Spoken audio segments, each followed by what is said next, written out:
Hi hello అందరికీ. అందరికీ ముందుగా శ్రీరామనవమి శుభాకాంక్షలు. మన వీడియో వచ్చేసి సేమియా కేసరి. ముందుగా ఒక బాండీ తీసుకొని అందులో 2 టేబుల్ స్పూన్స్ ఘీ వేసుకొని జీడిపప్పు పలుకులు తీసుకొని వేయించుకోవాలి. ఆ తర్వాత జీడిపప్పు పలుకులు వేగిన తర్వాత అదే బాండీలో ఇంకో 2 స్పూన్స్ ఘీ వేసుకొని సేమియాను లైట్గా కలర్ వచ్చే వరకు వేపుకోవాలి.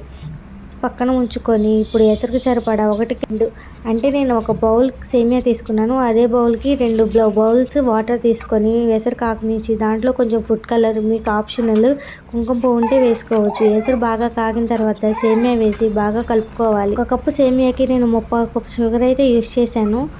షుగర్ వేసి బాగా మిక్స్ చేసుకున్న తర్వాత మధ్య మధ్యలో కలుపుతూ ఉండాలి. ఇది కొంచెం పాకంలో ఉడికి దగ్గర పడే వరకు ఉడికించుకొని మనం ఇష్టం ఉంటే లాస్ట్లో ఘీ 2 టేబుల్ స్పూన్లు వేసుకుంటే టేస్ట్ చాలా బాగుంటుంది. నేనైతే ఘీ లాస్ట్లో 2 టేబుల్ స్పూన్స్ వేసాను.